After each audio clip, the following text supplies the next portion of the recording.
Olá pessoas, eu sou Natasha Henneman, este é o Redemunhando e hoje é dia de a gente conversar a respeito das leituras que eu fiz no mês de março de 2020.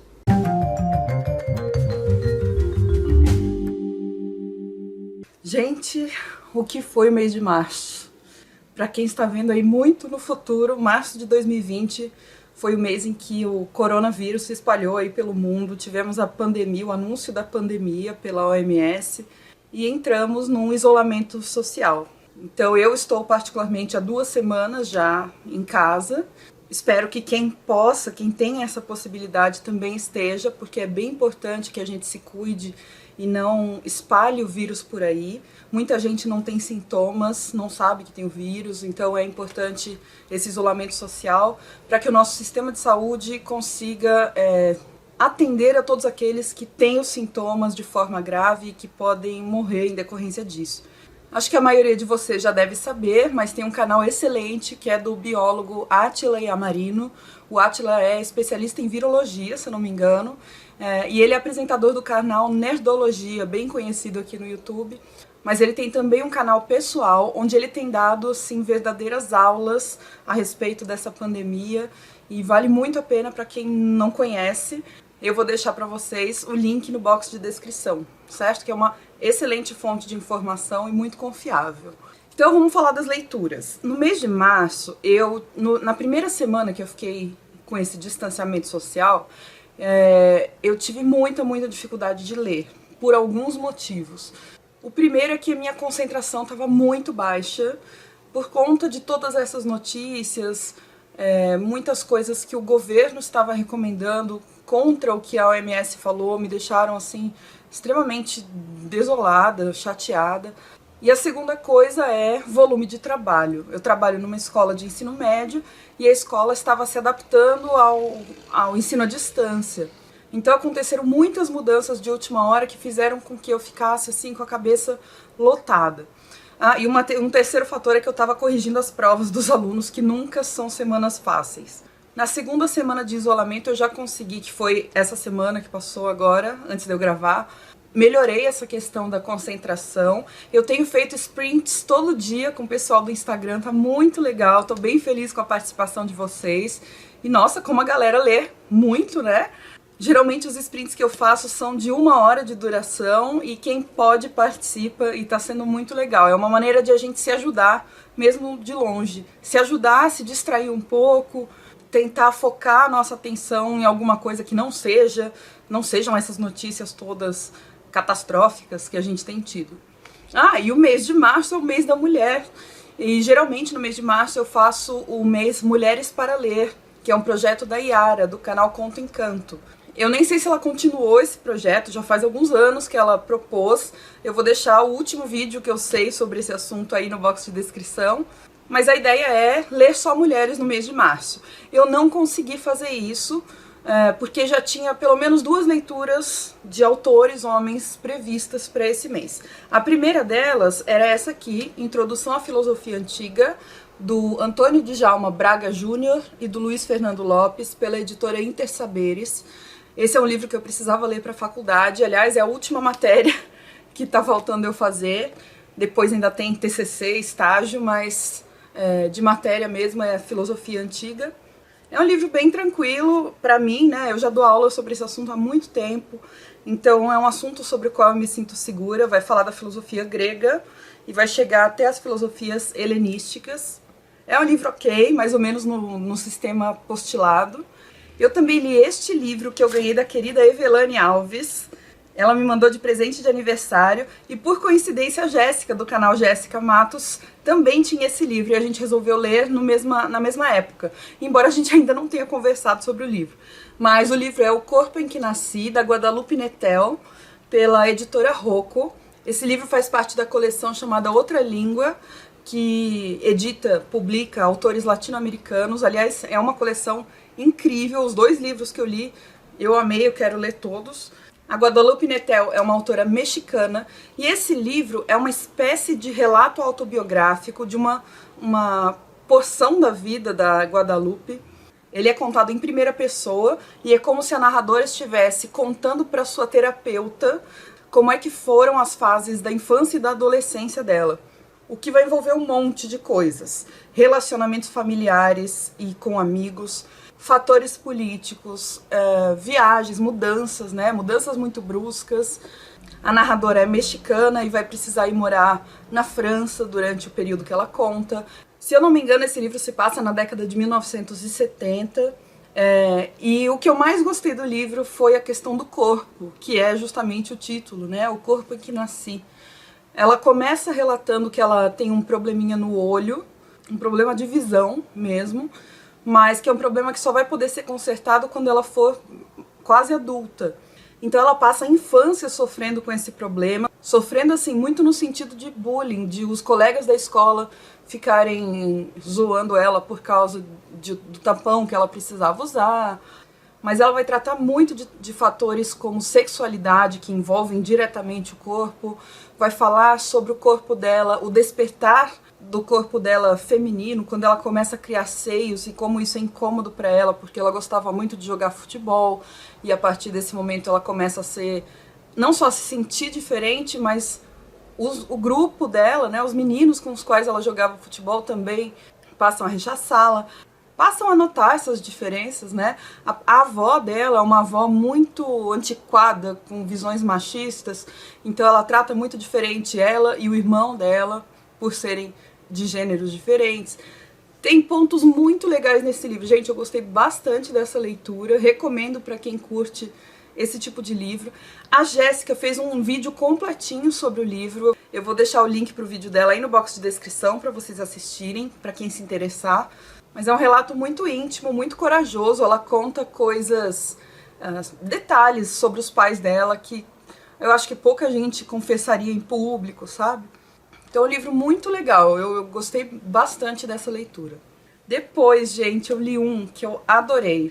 Este, Sobre os Ossos dos Mortos, da Olga Tokarczuk, pela editora Todavia. Como vocês sabem, a Olga foi vencedora do Prêmio Nobel de Literatura em 2018. Ela é polonesa. E esse livro é muito difícil de definir e de resumir, mas eu vou tentar. Se passa num vilarejo da Polônia, um vilarejo meio isolado, pouca gente mora lá permanentemente. É como se fosse um vilarejo que as pessoas vão nos meses de verão, casinhas de veraneio, só que é no topo de uma montanha, então é muito frio, é muito vento, é muita neve. Então tem esse fator de isolamento. E quem conta a história pra gente é uma senhora chamada Janina Duszejko. Ela é uma senhora que vive lá isolada, não tem família próxima, ela tem alguns amigos, mas o livro começa com ela sendo acordada por um dos únicos vizinhos que ela tem, e o vizinho falando, olha, o outro vizinho, fulano, morreu, e a gente precisa ir lá ajeitar o corpo. Chegam lá na cabana desse vizinho, é uma cena horrorosa que tá lá. E a Duszejko começa a criar uma teoria. Ela é uma grande defensora dos animais, inclusive dos animais selvagens, porque nesse lugarejo tem muita caça, e ela acredita que os animais estão se vingando dos caçadores, porque morre esse vizinho, depois de um tempo morre um outro poderoso aí da região e que também caçava na floresta. Então a teoria dela é de que os animais estão se vingando dos caçadores. Eu gostei demais dessa mistura de gêneros literários, tem um pouquinho de suspense policial, um pouquinho de humor, um pouquinho de misticismo, porque ela também é ligada em astrologia, um pouquinho de ecologia, é muito interessante. E além de tudo tem várias frasezinhas filosóficas que fazem você ficar refletindo. Gente, esse é muito bom. Este aqui eu li junto com as minhas amigas professoras da escola, mas a gente também ainda não discutiu o livro. Foi por conta do mês da mulher mesmo. A gente leu a HQ, A Origem do Mundo, Uma História Cultural da Vagina, ou A Vulva versus o Patriarcado, da Liv Stromquist, pela editora Quadrinhos na Companhia. A autora é sueca, estudou ciência política, e esse quadrinho vai falar justamente sobre a vulva feminina, que na verdade é o que a gente chama de vagina, só que vagina é só uma parte da vulva. A vulva é tudo. E nesse livro ela vai falar de coisas muito diversas, mas todas ligadas a essa questão de como o feminino foi sendo negligenciado, foi sendo até demonizado pelas sociedades ocidentais ao longo da história. Ela vai falar sobre mutilação do clitóris, ela vai falar sobre menstruação, sobre como em algumas sociedades isso é visto de uma forma muito mágica, ou seja, de uma forma positiva, e como isso é transformado em algo negativo. Ela fala sobre sexo do ponto de vista feminino. Então, assim, é muito interessante. É uma HQ que mistura estilos de desenho. Pode ver que ela faz, às vezes, algumas colagens, alguns desenhinhos, muita coisa escrita, porque é um livro super informativo. Me surpreendeu. Eu achei que seria, assim, mais do mesmo sobre o que eu já li de feminismo, né? De coisas relacionadas ao corpo feminino cis, num geral. Aliás, essa é uma das coisas que eu tenho para falar aqui. Esse livro é sobre o corpo da mulher cis, tá? E sobre como ele foi tratado ao longo da história. É muito bom. Tem várias notas de rodapé aqui, porque ela tira informações de pesquisas confiáveis mesmo. Então é outro que vale a pena. Olha que mês bom de leituras, apesar de tudo. E eu queria ler algum livro teórico escrito por mulheres, embora essa HQ seja de alguma maneira teórica, mas eu queria uma coisa mais técnica, mais acadêmica mesmo. E eu escolhi um que estava aqui parado na minha estante fazia tempo, um livro de história, chamado Pequenas Histórias de Sujeitos Singulares, da Maria Verônica Secreto, na verdade organizado pela Maria Verônica Secreto e publicado pela Mauad X e pela FAPERJ. Esse livro reúne 4 artigos, 4 estudos, e aí são estudos acadêmicos mesmo, sobre sujeitos singulares, ou seja, sobre grupos de pessoas que geralmente são esquecidos na escrita da história. Então, o primeiro texto é da Evelyn Ferreira Acrucci, sobre a fronteira sul do Brasil e como essa fronteira é muito permeável, e ela vai falar sobre a migração de indígenas e negros nessa fronteira sul. O segundo texto é o único que é escrito por homem, mas fala sobre mulheres. A autonomia das escravas e a comunidade escrava. É muito bom esse texto, inclusive, do Fábio Pereira de Carvalho, porque ele vai trazer as relações entre as mulheres na senzala, que envolvia vários tipos de relação, e também a relação que essas mulheres tinham com os homens escravizados. Que tipo de relação era essa? Se era uma relação mais igualitária ou se continuava tendo uma estrutura patriarcal. E, no geral, ele percebe que, pelos documentos que ele analisa, existe essa relação de posse em muitos dos casos. Então é bem interessante o texto do Fábio. O terceiro fala de um período mais atual, de 1930 até 1970, e vai analisar entrevistas da experiência migratória de agregados e pequenos proprietários nordestinos no Maranhão. É da Márcia Milena Galdês Ferreira. E o quarto texto vai falar de pequenos proprietários agrícolas, vai falar sobre conflitos agrários, migração e trabalho escravo no tempo presente. É da Cristiana Costa da Rocha e vai mostrar relatos de pessoas que sofreram com a escravidão contemporânea e que resolveram contar essa história. Os conflitos de discursos que existem, enfim. É um livro muito interessante. Aliás, eu gostei bastante também da introdução, que foi a própria Maria Verônica Secreto que fez. Foi o que eu marquei aqui no livro. É uma introdução que vai falar sobre a microhistória. Microhistória, basicamente, é você pegar um documento ou poucos documentos e, a partir daí, montar um panorama e ver como é que isso se encaixa na história maior, na história mais macro. Eu vou deixar para vocês aí, quem se interessar por esse tema de microhistória, o que é isso, eu vou deixar para vocês no box de descrição e nos cards também, um vídeo que eu fiz sobre um livro chamado Caetana Diz Não, que é um livro todo construído com base em poucos documentos e que vai falar sobre escravidão no Brasil. É exatamente a estrutura da microhistória e lá no vídeo eu explico um pouquinho melhor o que é. Por falar em história, eu tenho 2 indicações para vocês. Ainda não acabaram os livros, ainda tem coisa boa aqui. Mas é que eu tô nesse assunto de história e eu queria indicar um vídeo e um podcast para quem curte esse assunto. O vídeo é do canal Leitura Obriga História e chama-se 10 dicas para iniciantes em história. Então, para quem gosta de estudar história, para quem está iniciando uma faculdade de história, uma graduação, vale a pena assistir. E a outra dica é um podcast chamado História Pirata, cujo terceiro episódio, chamado Uma Longa Idade Média, vai fazer essa discussão a respeito das balizas cronológicas que os historiadores escolhem, por que é importante a gente dividir a história em pedaços, e eu tenho também um vídeo sobre isso. que eu fiz sobre um livro do historiador Jacques Le Goff. Vou deixar o link no box de descrição e também nos cards. E o convidado desse podcast sobre a longa Idade Média é o Daniel Gomes de Carvalho, que é professor da UNB, professor de História Moderna. Ele deu aula na escola em que eu dou aula, ele foi meu bicho lá na história. Então é um debate muito interessante, super confiável em termos de fontes, né? Porque o Daniel ele é especialista no assunto de História Moderna. Então eles vão discutir esse conceito de longa Idade Média. Então, e foi mais ou menos depois que eu terminei de ler essa HQ e esse livro de história que a gente entrou no isolamento social. Tudo isso que eu mostrei pra vocês eu li meio que nas 2 primeiras semanas de março. Na terceira semana eu já fiquei muito balançada, assim, com a concentração bastante prejudicada. E aí eu resolvi pegar um livro que eu sei que a autora me toca muito fundo. E eu peguei O Ano do Macaco, da Patti Smith, pela Companhia das Letras. Esse foi um livro que a companhia me enviou de parceria no ano passado. Nesse livro, a Patti Smith vai falar sobre o ano de 2016, que é o Ano do Macaco, para os chineses. E é o ano em que você tem uma onda conservadora, não só nos Estados Unidos, mas no mundo, avançando. É o ano em que a Patti Smith completou 70 anos de idade, então ela ficou... essa questão do tempo para ela foi muito importante durante a escrita desse livro. E ela sempre traz para mim uma característica muito intimista e melancólica que eu gosto e que eu estava precisando no momento.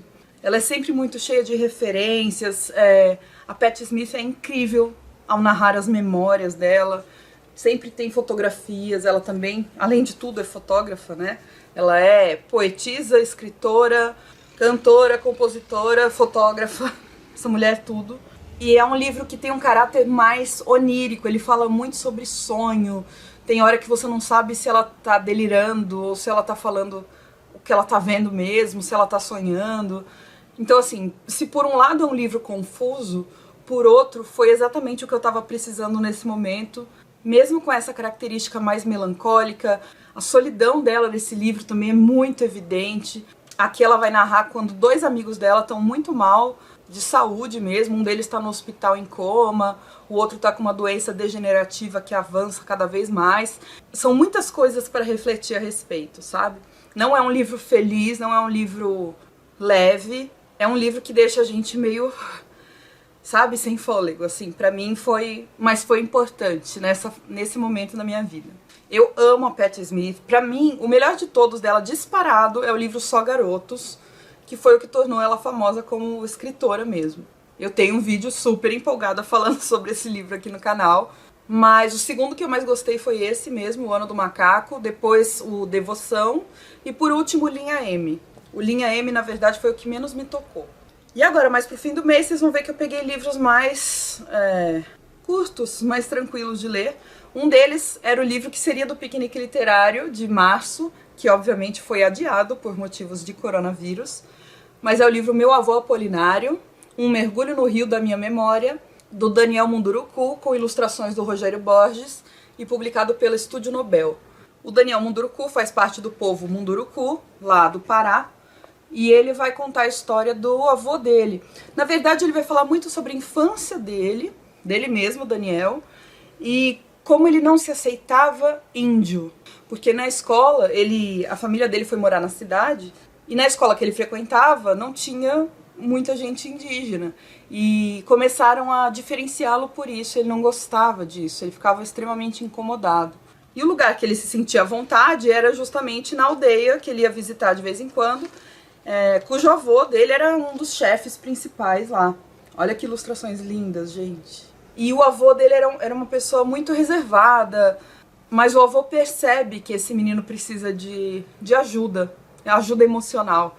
E é muito interessante, porque aí ele vai relatar essa sensibilidade que o avô dele tem ao tratar da questão identitária com ele, né? Então é um livro curto, tem aí suas 40 páginas, com um texto muito tranquilo, ó, uma diagramação, a letra é grande, sempre tem ilustrações, dá para ler rapidinho, mas é um livro muito interessante, que fala sobre ancestralidade, sobre aceitar a nossa identidade, a nossa realidade, e daquele jeito que só os indígenas sabem fazer e sabem contar né, de uma maneira muito simples e que nos atinge em cheio. Vocês sabem que uma das minhas metas esse ano de 2020 é ler autores e autoras indígenas, e eu fiz há pouco tempo um vídeo falando sobre a literatura indígena do Brasil. Se você não viu, eu vou deixar o link nos cards e no box de descrição. Eu mostro nesse vídeo os livros que eu tenho aqui em casa, que foram escritos por pessoas indígenas, e eu indico livrarias que vendem esses livros, indico onde vocês podem encontrar mais sobre isso, que eu sei que tem bastante gente aqui do meu público que se interessa pelo assunto. E aí, para finalizar o mês, eu resolvi pegar um que foi completamente diferente do que eu esperava, da minha expectativa. Uma Espiã na Casa do Amor, da Anaïs Nin, pela LPM Pocket. A Anaïs Nin é uma autora francesa e ela geralmente é conhecida pelos livros de teor erótico que ela escreve. E aí eu peguei esse aqui porque eu já li contos dela, de um livrinho também da LPM chamado A Fugitiva. Quem me deu foi o Dan. Aliás, foi o Dan que me indicou a Anaïs Nin, eu não a conhecia antes disso. Mas esse livro, ele não tem esse teor erótico. Ele é um livro muito íntimo também, muito introspectivo.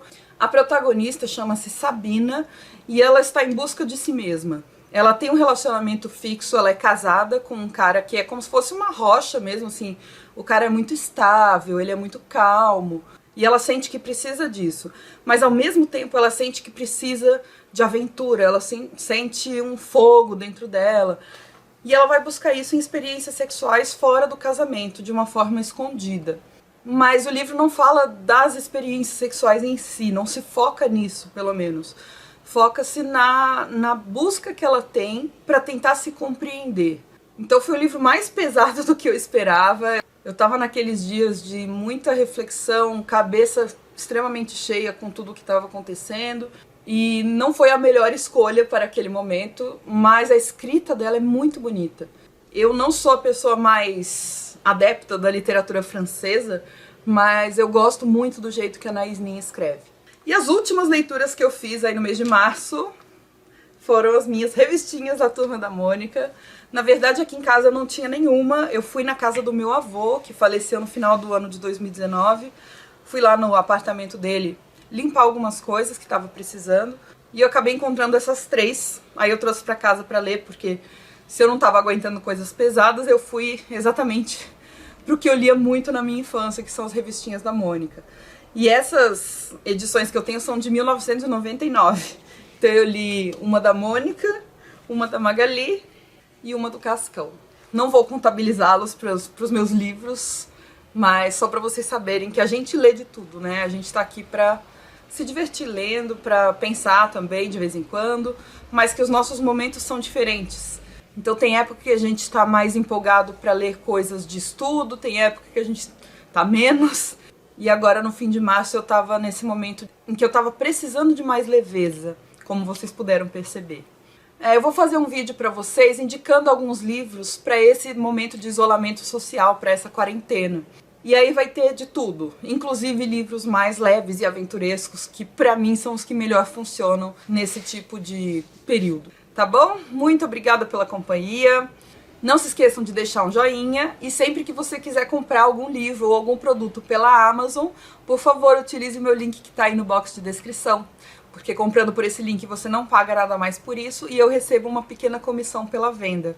E aí você ajuda a manter o Redemoinhando aqui no ar, tá bom? Obrigada, gente. A gente vai se falando pelas redes sociais. Entra lá que a gente faz uns sprints quase todo dia. E a gente se vê no próximo vídeo. Um beijo.